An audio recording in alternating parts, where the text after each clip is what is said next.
Meu apelido Munjoca vem quando eu jogava bola, né? De futebol. Meu nome é José Helenildo da Silva, nascido em 1959. Sou eletricista, sou vigilante, sou instalador hidráulico, mas não estou desenvolvendo nesse momento a profissão. Eu tinha um primo meu que é chamado também de Munjoca, mora no Laguinho, e quando eu cheguei para jogar no Amapá Clube, ele estava lá. E aí o presidente do Amapá Clube dizia que nós dois éramos parecidos. Aí ele me colocou o apelido de Munjoquinha. Depois que o Munjoca saiu do Amapá Clube, eu permaneci lá, aí ficou Munjoca. Eu nasci na Lagoa dos Índios, aqui em Macapá. Uma localidade quilombola, que é aqui próximo mesmo.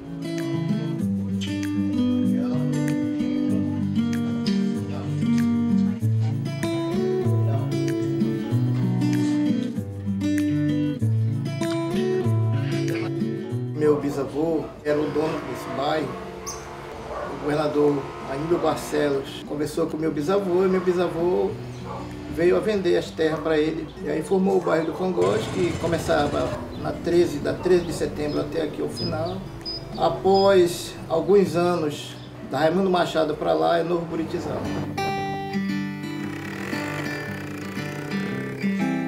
Minha infância, ela foi um pouco dificultosa.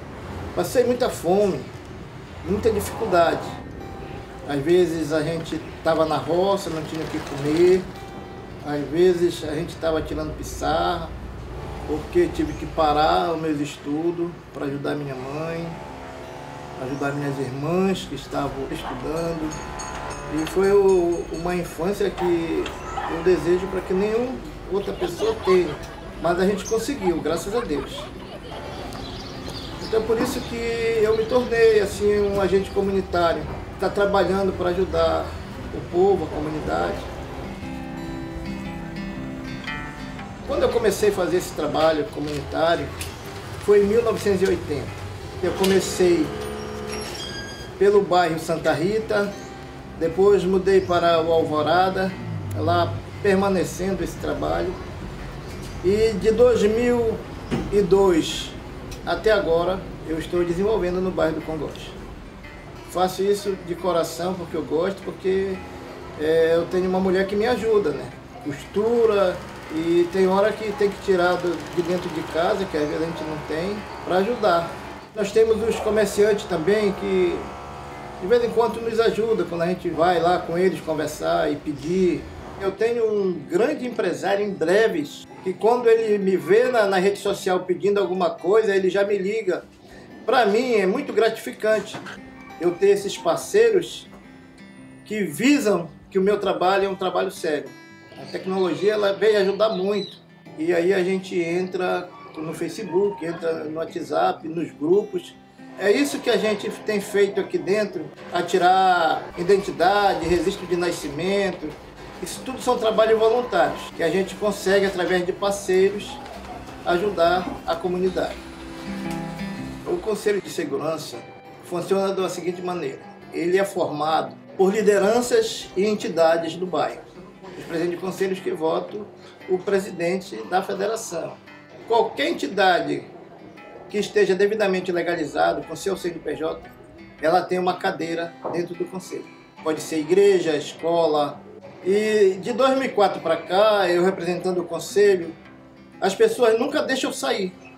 Hoje eu também sou presidente da Federação Mapaense dos Conselhos de Segurança. Ela coordena todos os conselhos que nós temos hoje. Macapá 16, Santana nós temos 6 e já estendemos aos municípios. Nós já temos no Itaubal e na Ferreira Gomes. É um trabalho muito difícil, é árduo, mas nós estamos conseguindo.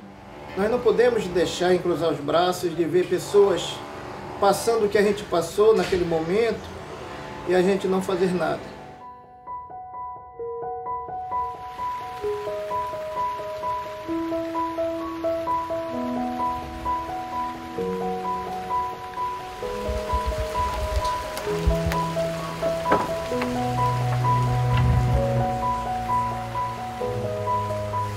Essas pessoas precisam de um lugar digno para morar com seus filhos, com suas famílias. E eu vejo o poder público não dar importância para isso. Porque essas pessoas são as mais usadas na hora que eles querem o voto. Depois que ele ganha, ele some. Aí a população fica a mercê. Não é um lugar próprio de viver. Nós temos várias crianças morrendo afogadas, né, dentro das áreas de ressaca. Se tirasse eles dessa área, eles estariam mais seguros. Daria uma outra vida, né, para eles. Eu acredito que se os nossos políticos tivessem interesse de ajudar essas pessoas, elas estariam melhor do que elas estão hoje. Então, quando eles vêm fazer essas passarelas, é justamente naquele momento difícil que as pessoas estão passando, e aí eles aceitam, porque ele está necessitado. Ele quer uma coisa melhor, uma vida digna para ele criar os filhos, mas infelizmente vai passar muito tempo ainda para que isso possa ter alguém que tenha consciência de olhar pelo povo e ver que ele precisa de melhores condições. Para a gente que conhece um pouco esse povo aí, não é fácil. Eles fecham o olho e não ajudam, essa é a verdade.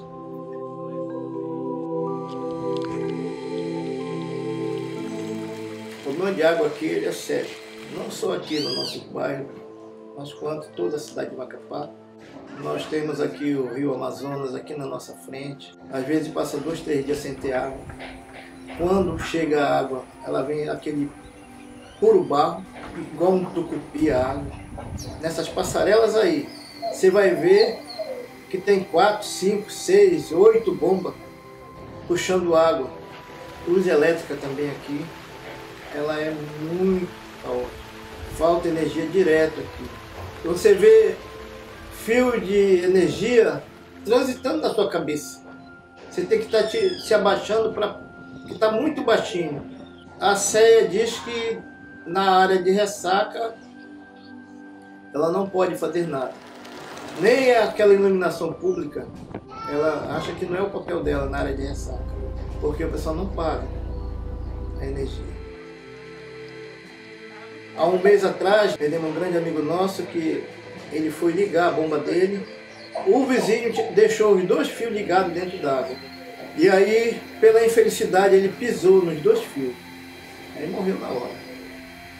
Eu não consigo entender por que o poder público não faz alguma coisa. Eu acho que tem várias secretarias aí de assistência social.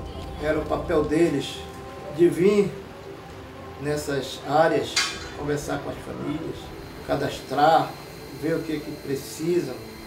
Mas é difícil.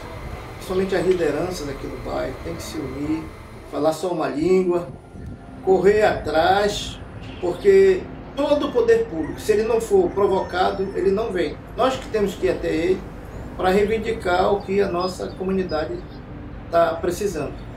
Hoje, agora, com tudo isso aí que está acontecendo, a gente ainda vê alguma secretaria vindo na comunidade, conversar, fazer cadastro, para ajudar as pessoas. Ajudamos a segurança pública, mas naquele momento que dá para ajudar. Porque nós não podemos arriscar nem a nossa vida, nem a vida da nossa família.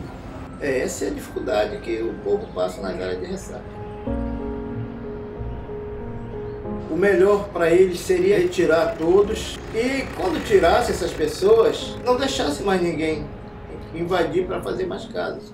E nós temos encontrado a dificuldade é que muita gente que vem para Macapá e aí escolhe essas áreas de ressaca. E nós não podemos impedir, né? minha relação com o pessoal da Ressaca é muito boa. Eu entro em qualquer uma passarela dessa aí, sou bem recebido. Tem algumas pessoas aí que já são líderes também, né?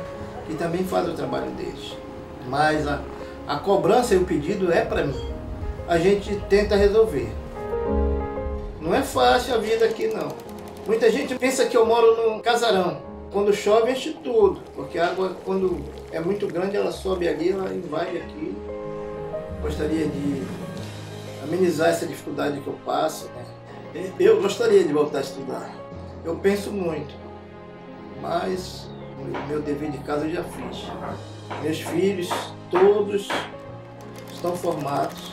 Foi uma promessa que eu fiz para Deus, de não deixar meus filhos passar o que eu passei. Deus me ajudou. O meu sonho, eu iria ajudar as pessoas que realmente precisassem. Não interessa de onde fosse. Temos feito o impossível. Você trabalhar voluntariamente não é fácil, é só para quem quer e quem gosta. E essa é a solidariedade. É você olhar para o próximo e ver que ele está precisando e você tentar ajudar, amenizar aquele sofrimento. Nós sabemos que nós vamos ter a gratidão do nosso Deus, Pai Todo-Poderoso, porque é dele que nós temos que esperar alguma coisa.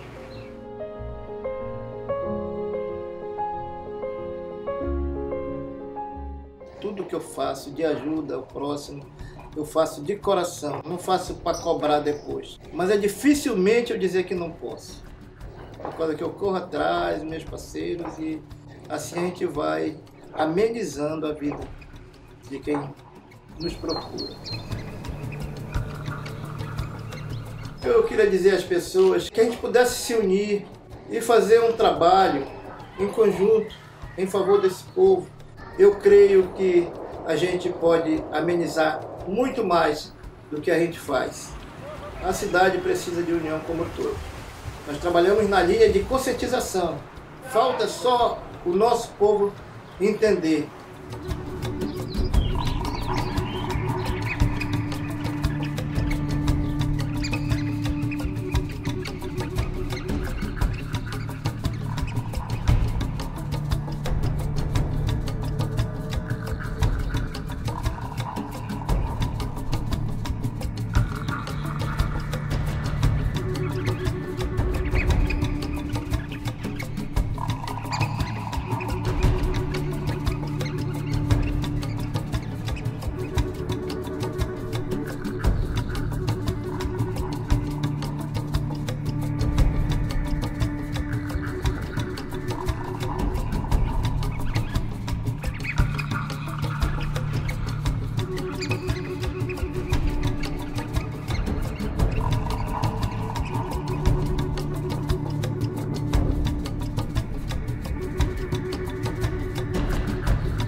nombre es Leti Herrera, actualmente vivo en Ciudad Juárez, nací en el barrio de Tierra Blanca, en Durango, Durango.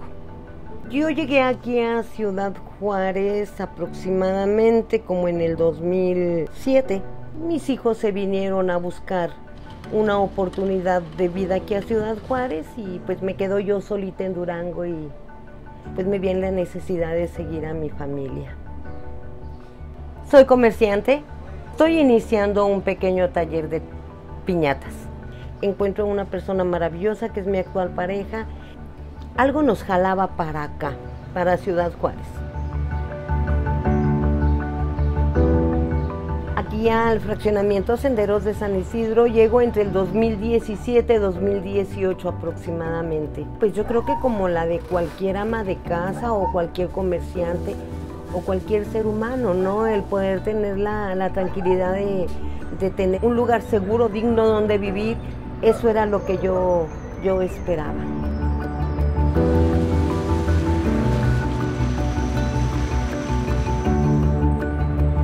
Para nosotros poder decir que queremos un espacio digno, primeramente tendríamos que contar con un servicio eficiente de recolección de basura.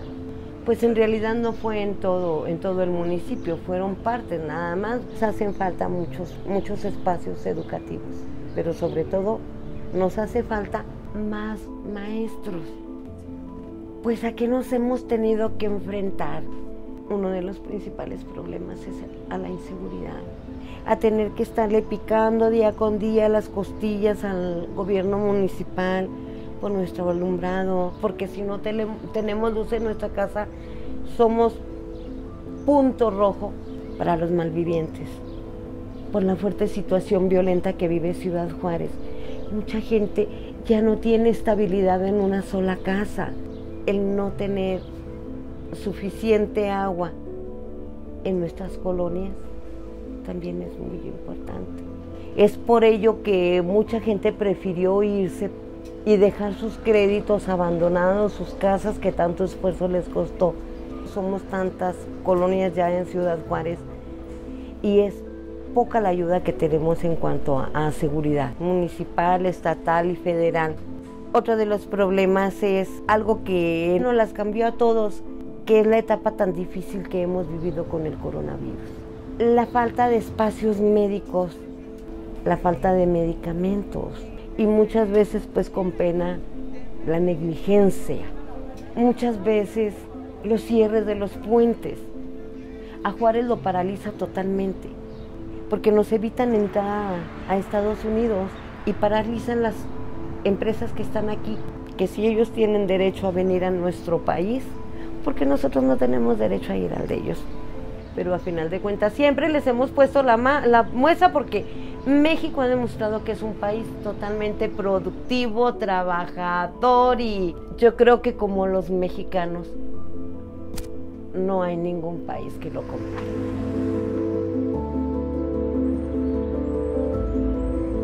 Los pocos parques que nosotros tenemos aquí en Senderos pues no son lo suficientes. No ha habido quien nos apoye para poder equipar un verdadero parque. Pero tampoco los ciudadanos descansamos. Así como ellos pelean sus territorios, también nosotros peleamos nuestros derechos como seres humanos, más que nada.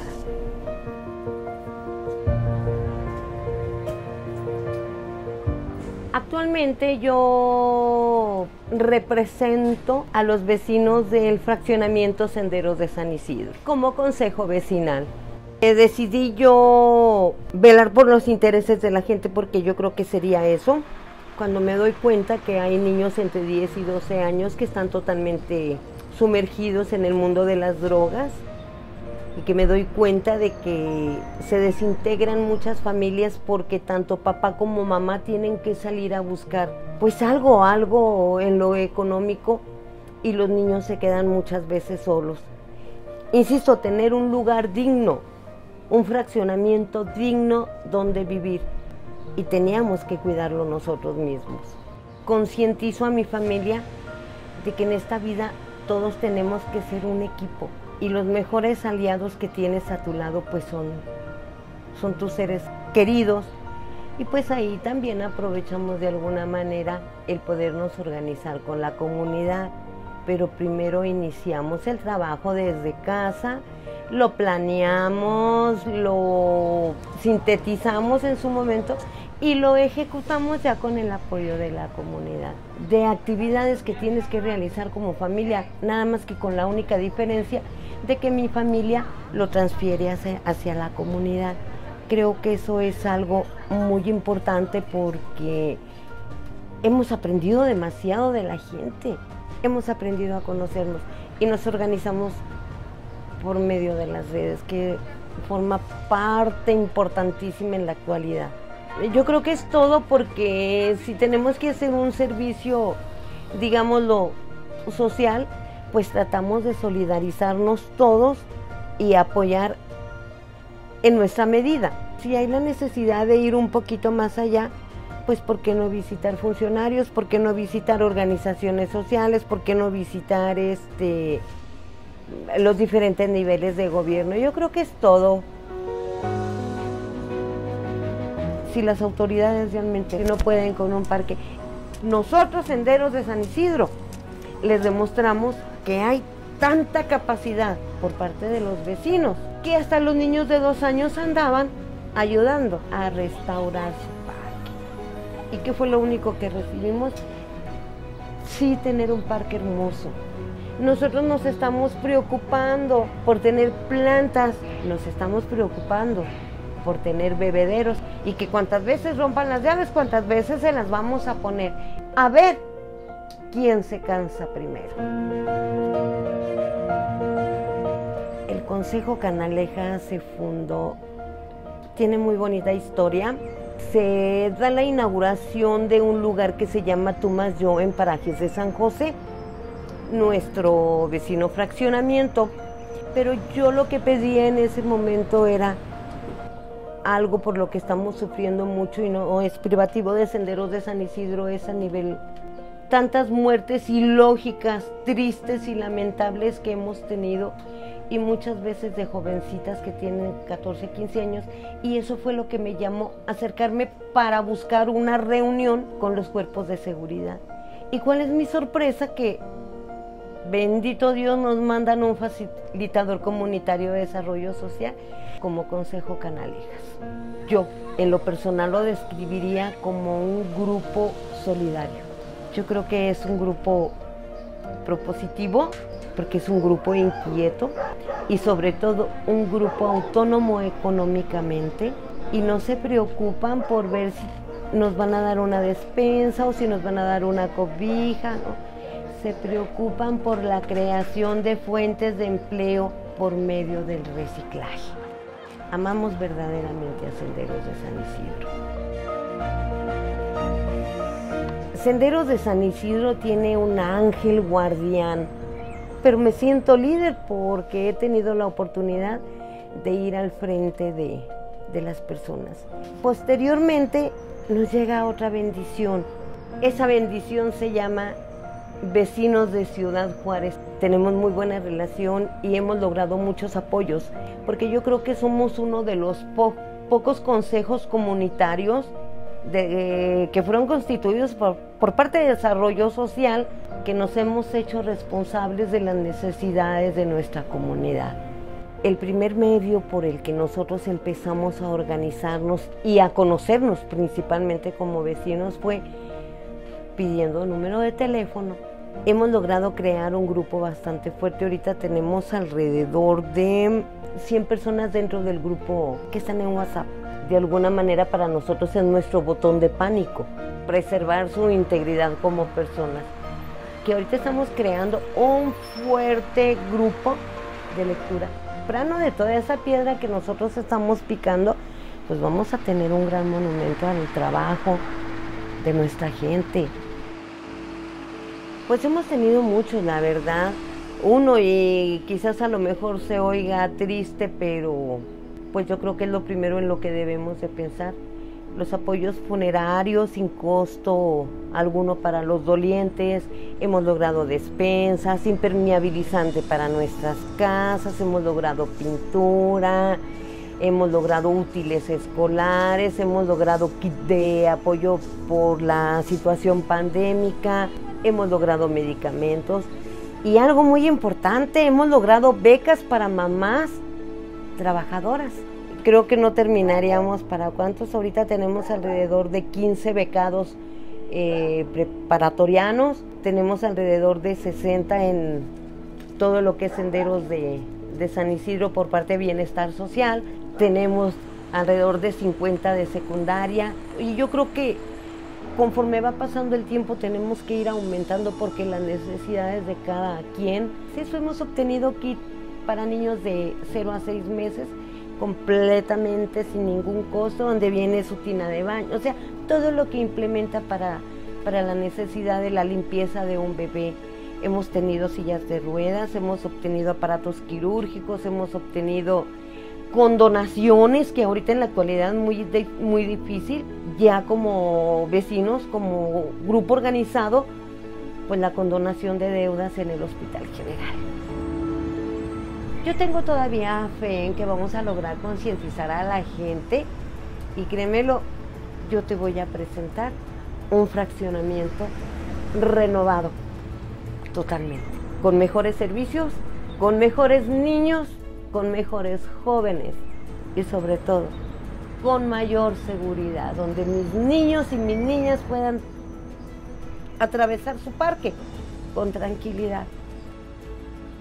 Ver un fraccionamiento es un deseo que no se me quita de la mente. El poder ver mi fraccionamiento totalmente iluminado, totalmente restablecidas las escuelas, tener más espacios educativos, un mejor sistema vial. Creo que no terminaría con la lista. Un sendero nuevo, en pocas palabras, pero también necesito gente que nos apoye para lograr que nuestro fraccionamiento sea un fraccionamiento digno. El lograr que las autoridades se interesen un poquito más por nosotros como fraccionamiento. Yo creo que los gobiernos deberían de preocuparse un poquito más realmente por los niños y por los ancianos. Y el negociar a nivel federal. Cuando los políticos se den cuenta o cuando los políticos dejen de pensar en un posicionamiento exactamente político, entonces México va a cambiar. Cuando realmente se preocupen, no como políticos, como seres humanos, que se concienticen de la verdadera necesidad de su pueblo, entonces yo creo que las cosas mejorarían. Y si hubiese más programas sociales para la gente, sería mucho mejor. Creo que habría menos hambre en la mesa de los niños. Son tu motor, los niños son los que me hacen trabajar en esto, porque yo tengo esperanzas en Dios y qué gusto me daría que en el futuro los niños gobernaran el mundo. Solidaridad yo creo que es una palabra muy hermosa, ¿eh? Yo creo que no puedo describirla de otra manera más que unión. ¿Cómo es trabajar de corazón? Pues yo no sé si sea lo que yo haga, el trabajar para el beneficio de los demás sin pensar en tu propio beneficio. El no lucrar y siempre estar al pendiente de los demás. Eso es dar tu corazón, no es de corazón, es dar tu corazón. Me gustaría dejarle un mensaje a la ciudadanía, tomarnos de las manos cada uno y hacer una gran cadena y demostrarnos que sí se puede, porque todo lo que nosotros nos propongamos lo vamos a lograr si nosotros queremos.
Wilson Rodrigues, eu sou baiano, eu tenho memórias da minha primeira infância, do 1 aos 5 anos. Na Bahia eu estava sendo criado pela minha avó, e aí quando minha avó falece eu vim para Paraisópolis, e em Paraisópolis, quando eu chego aqui, a minha mãe também falece, né? E aí a minha infância foi não ter infância, foi ter que trabalhar desde cedo, ter que conviver com todos os tipos de preconceitos, marginalidade, violência para uma criança e para um adolescente. E estou aqui sobrevivendo, tentando virar gente, quando as pessoas diziam que não ia virar gente, que ia dar errado. Eu estou atuando em Paraisópolis desde meus 18 anos e estou presente da associação por 3 mandatos há 10 anos. Paraisópolis ela surgiu a partir da construção do loteamento da antiga Fazenda Morumbi, em 1921. Ela foi pensada para ser um grande condomínio de luxo para milionários. Esses terrenos foram abandonados ou foram largados aqui, são espaços de fazenda, plantação de chá, de banana. Nós temos 2 rios aqui que hoje são os córregos do Brejo e do Antonico, que antes as pessoas utilizavam isso para alimentação, para lavar roupa, entre outras coisas, mas aí com o tempo e com o crescimento desordenado, essas áreas foram se perdendo. E com o advento dessa questão da construção civil na região aqui do Morumbi, com a chegada principalmente do estádio do Morumbi e do Hospital Albert Einstein, veio um grande número de nordestinos ocupar esta região. Desse modo foi crescendo de maneira desordenada até hoje. Paraisópolis hoje é a 2ª maior favela de São Paulo. O período de pandemia aqui em Paraisópolis ele foi bastante desesperador, principalmente no início, porque se falava de uma pandemia que todo mundo vai pegar, e que as recomendações que eram estabelecidas, praticamente todas não podíamos cumprir. Então fazer uma boa higienização, com 3.000 pessoas morando em cima do córrego, com a falta de água, com o serviço de SAMU não vindo aqui, com famílias grandes, com casas pequenas, sem espaço de isolamento, sem saber se as pessoas iam comprar comida, álcool gel ou material de higiene. Então eram muitas situações que nos colocavam numa situação de muito mais vulnerabilidade e desespero. E que, ao mesmo tempo, nós percebemos que a política pública não chegou com relação a isso. Sequer a palavra favela tem sido citada nos discursos dos governantes, e agora, neste momento, que parece que está tudo normal, é uma situação pior, porque a gente se acostumou a viver 2 Brasis. Um Brasil que está vivendo em home office e outro Brasil que está passando fome, que está desempregado e que tem aumentado todos os dias a fila da marmita, ao mesmo tempo que tem uma segunda crise, que é a crise econômica, que está levando as pessoas ao desemprego. Ao mesmo tempo que a gente percebe um aumento da vacinação no Brasil e um relaxamento por conta disso, e uma possível melhoria da situação econômica. Só que aí tem um gap no final, que somos nós. 14 milhões de pessoas vivendo nas favelas, em sua boa parte ficando desempregado, e isso não pode ser um novo normal. A gente sempre foi visto como coitadinho, miserável, violento, marginal. Carregávamos tudo isso quando eu ia falar que era de Paraisópolis. Foi sempre uma olhada de desconfiança. Mas ao mesmo tempo o que me impulsionou foi a rejeição disso. Não querer ser um coitadinho, não querer ser um marginal, não querer ser violento. Tudo aquilo que falava que a gente não podia, eu queria. E queria com bastante força para poder ter ferramentas e pessoas que pudessem me impulsionar. Eu acho que eu fui percebendo ao longo do tempo que, ao transformar a minha vida, eu estava ajudando outras pessoas também. Então, eu sempre fui buscar um caminho correto de transformação, de mudança, de exemplos, para que agora meus filhos possam ter uma boa referência de sucesso e que eles possam prosperar. Então, eu sou agente da minha própria transformação. E a partir dessa minha transformação, as pessoas me olham e se enxergam e tentam se mudar também. Então, acho que é mais isso.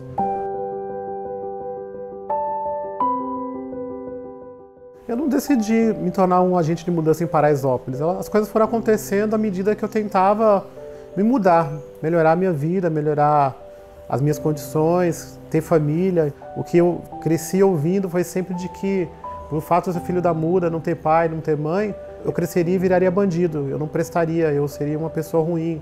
Então, desde cedo tive que trabalhar, tive que estudar, eu não tive opção. Eu queria virar gente, eu queria que minha mãe estivesse viva, pudesse ter orgulho de mim, eu queria que a minha família me olhasse como ser humano e não como alguém que pudesse virar uma coisa ruim. A estrutura da associação, logo no início, a diretoria era composta pelos mais votados. Então, não teria como dar certo. E aí nós criamos, quando nós assumimos a associação, uma campanha chamada Todos Unidos para uma nova Paraisópolis. E aí, quando conseguimos criar essa campanha, nós conseguimos fazer a maior votação, a maior eleição da história de Paraisópolis, criando uma chapa fortalecida, em que nós conseguimos ter representações de diversos segmentos da comunidade. Hoje nós temos 6 vice-presidentes, um vice-presidente por área, que basicamente é a liderança principal que já trabalha naquela região e que precisava ser fortalecida. Nós percebemos que temos uma grande população, 83% dos moradores de Paraisópolis são nordestinos ou filhos de nordestinos, que tem o costume de onde come um, come dois, que cuida do vizinho, que leva açúcar, que na hora da dificuldade podemos contar uns com os outros. Então nós fizemos esse resgate. Nós poderíamos, na ausência de uma política pública, nos unir, nos ajudar. Então foi daí que nasceu um movimento chamado Presidentes de Rua, onde a cada 50 casas temos um morador voluntário cuidando de 50 famílias. Agora, com a retomada, alguns presidentes acabaram indo trabalhar também, o que isso é bom, mas nós percebemos que ainda é necessário, o movimento está vivo e crescendo em vários estados pelo Brasil. Não queremos estar divididos em muros, não queremos estar divididos em CEPs, não queremos estar bloqueados e cancelados, queremos avançar, construir esse Brasil que temos feito desde sempre. Essa construção do Brasil se dá pelo povo mais carente, que constrói prédio, que vai para a luta, que trabalha todos os dias, que supera e que vai para as ruas quando necessário para defender seus interesses. Então, eu acredito na inspiração como forma de transformação e do exemplo. Quer fazer, começa fazendo, faça dar certo e outras pessoas vão te seguir. A gente foi fazendo as coisas acontecerem. Óbvio que temos que fazer bons planejamentos, mas eu prefiro fazer um planejamento que eu possa viver. Eu tenho certeza que se essa experiência deu certo aqui, ela vai poder dar em outros lugares. Então, se antes eu não olhava isso como uma perspectiva de futuro e a gente foi apenas realizando, hoje nós realizamos e vejo um futuro diferente. Eu vejo uma possibilidade, né? Eu falo que o futuro não vai ser mais como era antigamente, porque nós temos, na prática, mostrado que as possibilidades são reais, de que a gente pode fazer, e mais do que fazer para além do discurso, é mostrar que as coisas estão acontecendo. Tem muita gente dando certo na favela, mas as histórias nunca foram contadas, mostrando a favela potente, mostrando a favela organizada e criando perspectivas para que outras pessoas possam olhar para a nossa experiência e falar, bom, se eles conseguiram, eu também posso conseguir.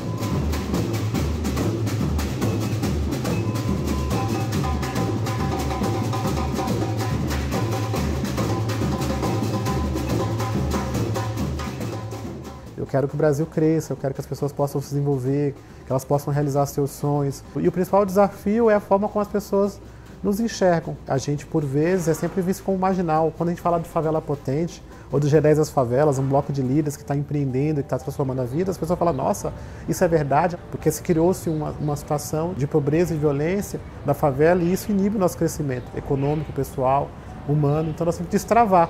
Mostrar um novo olhar. Insegurança não se combate com segurança, se combate com convivência, com oportunidades, com aproximação. Então, nós queremos uma nova Paraisópolis e não a favela Paraisópolis. G10 é da inspiração do G20 e do G7, mas principalmente porque o bloco de líderes ele é composto pelas 10 maiores favelas do Brasil. Agora já são 12 favelas, mas não dá para ser G12. Então a gente quer ser G1000, G6000, que são 6.000 favelas no Brasil, mas o G10 ele é simbólico, acho que ele impulsiona, então ele vai ficar G10 mesmo, mas nós queremos ser G6000.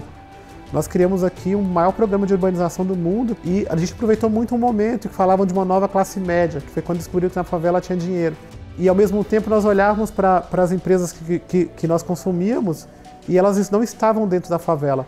Nós começamos a fazer uma articulação para trazer bancos para dentro, lojas de varejo como Casas Bahia, entre outras situações, e ajudar a comunidade a empreender. E o programa deu tão certo que nasceu no nosso coração a vontade de replicar isso em outros lugares. Então, quando sai a pesquisa do Instituto Nacional Social e Inteligência falando do potencial das 10 maiores favelas do Brasil, que juntas somam 7 bilhões de reais, ela juntou a fome com a vontade de comer. Então, Paraisópolis quer ser uma favela rica, ela quer prosperar, ela está no Morumbi, né? E ao mesmo tempo que o Instituto mostra que existe uma realidade, que ela está se transformando, mas existem outras 9 favelas com o mesmo potencial, acontecendo a mesma coisa. Então foi daí que a gente se inspirou no G7, no G20 dos países ricos e decidimos nos tornar as favelas ricas, criando oportunidade para empreender e, mais do que isso, replicar as boas iniciativas em Paraisópolis no Brasil inteiro. Neste momento nós temos 18 iniciativas e nós percebemos que a melhor forma de ajudar a população a sair dessa crise é a empreender, é colocando dinheiro no bolso. Então nós temos aqui um programa de desbloqueio dos CEPs, fazendo com que a comunidade possa participar do e-commerce, ela possa criar marketplace, comprar no marketplace garantindo as suas entregas. Estamos organizando um conjunto de ações voltadas para beleza, com formação de salões de beleza. Estamos trabalhando na área de cosméticos, também na área de alimentação, formando cozinheiras, boleiras, salgadeiras, para que elas possam criar suas lojas e vender, montar buffet, projetos ligados à moda e costura, projetos voltados para boa alimentação, combate à má nutrição e à fome, como a Agrofavela. Então são diversas iniciativas, todas voltadas para segmentos que continuam crescendo no Brasil, apesar da pandemia, e que nós acreditamos que, assim como nós fizemos no processo de mitigação do Covid, em que nós temos 12 iniciativas que foram reproduzidas no Brasil inteiro, nós acreditamos que essas iniciativas podem ser reproduzidas dentro do contexto do G10 Hub ou dentro do contexto da comunidade. Então, é para olhar e tentar fazer e dar certo e prosperar. E a gente está com dificuldade de retomar algumas atividades da área cultural, como a orquestra, por exemplo. Então, alguns programas estão com mais dificuldades de retomada, porque muita gente ajudou logo no início, ajudou o Brasil inteiro, aumentou a demanda de ajuda, e as empresas que já ajudaram. Então, bom, e agora o que fazer?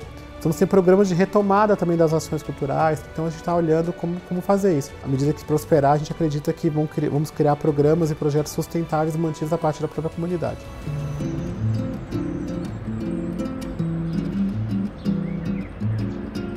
Pelo menos aqui do nosso trabalho, no G10, a gente promove a autonomia das pessoas, dos programas e dos projetos. Inclusive, a gente prefere não receber recursos do governo, a gente trabalha tudo com a iniciativa privada, para não ter que ficar refém de ninguém. A gente é um pouco amostrado nesse sentido, de que a gente quer poder falar o que quiser e porque a gente paga as nossas contas. Nós, graças a Deus, nós conseguimos construir no último período a possibilidade de escolher quem são os parceiros que queremos perto. A gente tem que considerar que existe um conjunto de ações que o Estado promove aqui em Paraisópolis. Eu tenho 15 escolas aqui em Paraisópolis, eu tenho posto de saúde, eu tenho AMA, eu tenho atividades que são atividades que o governo mantém, né? E foi fruto dessa luta toda ao longo desses anos todos na urbanização. Mas o Estado deveria concluir as obras de urbanização, dando autonomia para que Paraisópolis pudesse prosperar. Ainda falta aqui hospital, ainda falta escola, ainda falta 2 postos de saúde, falta algumas iniciativas como Casa de Cultura, como a Escola de Música foi prometida, o parque foi aberto agora recentemente. Então, o Estado deveria cumprir essa etapa final e mantê-las, né? E aí a comunidade fará seu papel de se organizar, de empreender e de prosperar. À medida que a comunidade se organiza mais e se empodera mais, o governo vai se afastando, porque o governo não está acostumado com a comunidade que sabe o que quer, que tem posição e que não depende deles.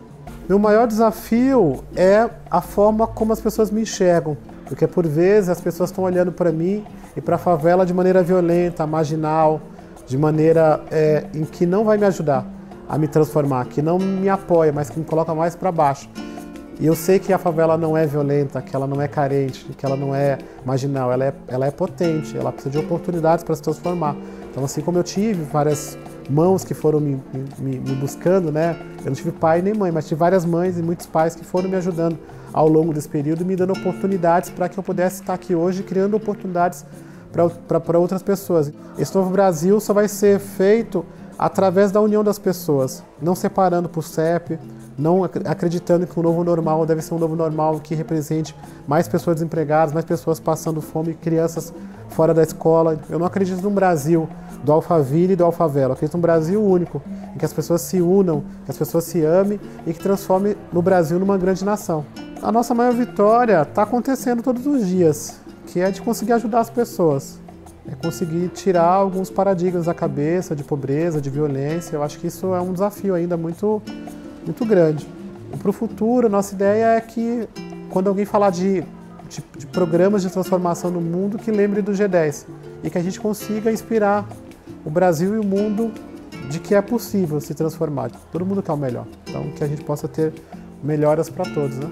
E eu já pensei várias vezes em desistir, quando a gente percebe de que a gente parece um passarinho jogando uma gotinha de água no incêndio, mas o que me mantém é quando eu olho para trás que vem outros passarinhos juntos e que aquilo pode virar uma grande cachoeira, pode virar uma chuva de bênçãos, de transformação. Então, eu acredito que a melhor forma de fazer isso é se mantendo de pé, dando exemplo, se ame mais, abrace mais, trabalhe mais, que no final tudo dá certo e é para Deus.